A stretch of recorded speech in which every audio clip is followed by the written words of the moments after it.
ओम गुरुर्ब्रह्मा गुरुर्विष्णु गुरुर्देवो महेश्वरा गुरु साक्षात् परम ब्रह्म तस्मै श्री गुरुवे नमः। सच्चिदानंद रूपाय विश्वोत्पत्त्यात् हेतवे तापत्रे विनाशाय श्री कृष्णाय वयं नमः। प्रिय भक्तों, भागवत का श्लोक है सच्चिदानंद रूपाय विश्वोत्पत्त्यात् हेतवे तापत्रे विनाशाय श्री कृष्णाय वयं नमः। सत, चित और आनंद ये भगवान के रूप हैं। भगवान प्रकाश है, भगवान करुणा का सिंधु है, इसलिए भगवान को सच्चिदानंद बोला जाता है। बोलिए सच्चिदानंद भगवान की जय। रामचरितमानस में एक चौपाई आती है सुंदरकांड, और वो चौपाई में अंगद बोल रहे हैं, अंगद कहे जाऊं मैं पारा, कछु संशय मोए फिरती बारा। अब इस चौपाई का सही मायने में गहराई में अर्थ समझें तो जो व्यक्ति समुद्र को पार कर सकता है तो वापस भी लौट करके आ सकता है। इसलिए बहुत बड़ी गहराई है रामचरितमानस में नहीं मिलती है, ये मानस पीयूष में अन्य रामायण में मिलती है। अंगद कहना चाह रहा है सुंदरकांड में, अंगद कहे जाऊं मैं पारा, मैं हनुमान जी जामवंत जी जा तो सकता हूँ, लेकिन लौट करके मैं वापस नहीं आ सकता हूँ। अब आप कल्पना करिए, जो व्यक्ति समुद्र को पार जा सकता है तो वो लौट के वापस भी आ सकता है, लेकिन इसमें एक बहुत बड़ा रहस्य है। रहस्य ये है, अंगद और रावण का बेटा अक्षय ये एक स्कूल में पढ़ते थे बचपन में। अंगद ताकतवर था, रावण के बेटा को अक्षय कुमार को मारता था। अब स्कूल में जब कोई लड़ाई झगड़ा होता है या कोई भी बात होती है तो शिकायत मास्टर पे जाती है। मास्टर जी पे शिकायत गई, मास्टर जी तंग आ गए, मास्टर जी कुछ कह नहीं सकते थे क्योंकि उस समय बालिका भी बहुत बड़ा बोल वाला था। तो क्रोध में आकर के मास्टर जी ने एक श्राप दिया कि अंगद, आज के बाद मेरा श्राप है, अगर तूने अक्षय को मारा और अक्षय ने पलट के तेरे ऊपर वार कर दिया तो तेरी मृत्यु हो जाएगी। ये वरदान था अंगद। इसलिए अंगद कह रहा है कि हे हनुमान जी, हे जामवंत जी, मैं जा तो सकता हूँ। अंगद कहे जाऊं मैं पारा, कछु संशय मोहि फिरती बारा। मैं जा तो सकता हूँ, लेकिन मन ही मन हनुमान जी से कह रहे थे, हनुमान जी अगर मुझे अक्षय मिल गया और अक्षय से मेरा आमना सामना हुआ, युद्ध हुआ, तो मेरे को मास्टर जी का श्राप है, मेरी मृत्यु हो जाएगी। इसलिए हनुमान जी ने मन ही मन कहा कि आप रहने दीजिए, मैं जाऊंगा। और सबसे पहले हनुमान जी ने किसको मारा था लंका में? सबसे पहले हनुमान जी ने मारा था अक्षय कुमार को। उन्होंने कहा कि तेरे रास्ते में जो जो अड़चन आ रही है, तेरे रास्ते में जो कांटे हुए हैं, उनको मैं पहले ही निस्तारण कर दूंगा। इसलिए हनुमान जी ने अक्षय को मारा था। बोलिए हनुमान जी महाराज की जय। 10,000 हाथियों का बल था भीम में, और 10,000 भीम के बराबर बल था ऐरावत हाथी में, और 10,000 ऐरावत हाथी के बराबर बल था इंद्र में, और 10,000 इंद्र के बराबर बल हनुमान जी की कन्नी उंगली में था। आप कल्पना करिए हनुमान जी में कितनी ताकत थी। जो काम किसी से नहीं होता है उसको मेरे हनुमान जी करते हैं। बोलिए वीर बजरंग बली की जय।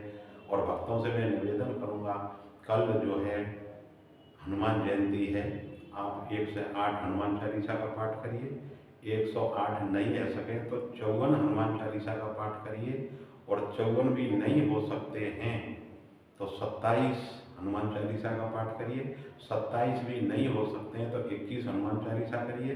21 भी नहीं हो सके तो 11 का करिए, और 11 भी नहीं कर सके तो 7 बार हनुमान चालीसा तो कल जरूर करिए।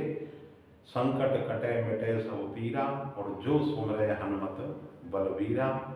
जो ये पढ़े हनुमान चालीसा, होए सिद्ध साक्षी गौरीसा। गौरीसा किसको कहते हैं बताइए भक्तों? गौरीसा कहते हैं शंकर भगवान को। तुलसी बाबा कहना चाह रहे हैं, जो ये पढ़े हनुमान चालीसा जो पढ़ेगा, मैं शंकर जी को साक्षी करके कह रहा हूँ, जो 7 बार पाठ कर कोई छूटे बंद महासुख होई। आप 7 बार हनुमान चालीसा का नियम बना लीजिए। अगर 2 महीने और 3 महीने के अंदर तुम्हारे जीवन में परिवर्तन नहीं आ जाए तो अमरदास बावला की गर्दन का ऑपरेशन कर देना। ज़्यादा बड़ी बात मैं बोल नहीं सकता हूँ। बोलिए हनुमान जी महाराज की जय। जय जय श्री राधे श्याम। भक्तमाल में वक्तव्य कथा आती है, बड़ी सुंदर, मैंने अभी पढ़ी थी। पहले सरकार नहीं थी, ये राजाओं के राज थे। तो बंगाल, पश्चिम बंगाल का एक राजा था, उसने आदेश कर दिया कि मेरे राज्य में कोई भी मछली नहीं पकड़ेगा, और यदि मछली पकड़ता हुआ पकड़ा गया तो उसको मृत्यु दंड दिया जाएगा। ये आदेश कर दिया था। और पश्चिम बंगाल में मछली ज़्यादा खाते हैं लोग। तो एक व्यक्ति था, उसको बगैर मछली खाए रहा नहीं जा सकता। उसने रात्रि को सोचा कि 2 बजे पुलिस सो जाती है, 1:30-2 बजे, और तो वो जाल लेके चला, और जाल जा करके उसने जंगल में एक तालाब था उसमें फेंक दिया।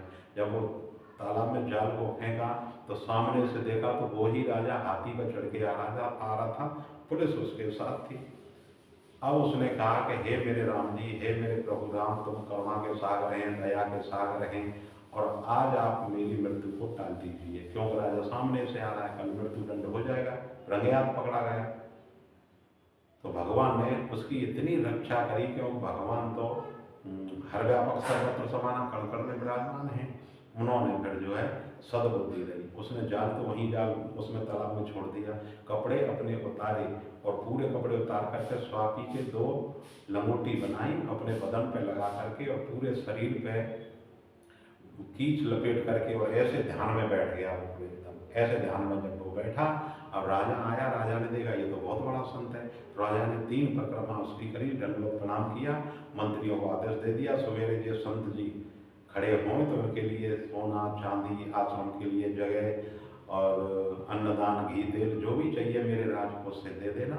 सुबह जब वो खड़ा हुआ, वो व्यक्ति एक आंख से देख भी ले, क्योंकि वो संत तो था नहीं, उसने केवल भेष बनाया था, उसने केवल ढोंग किया था। भक्तमाल में कथा आती है, उसने जब ढोंग किया था तो उसी में ही ढोंग में सत्यता परिवर्तित हो गई।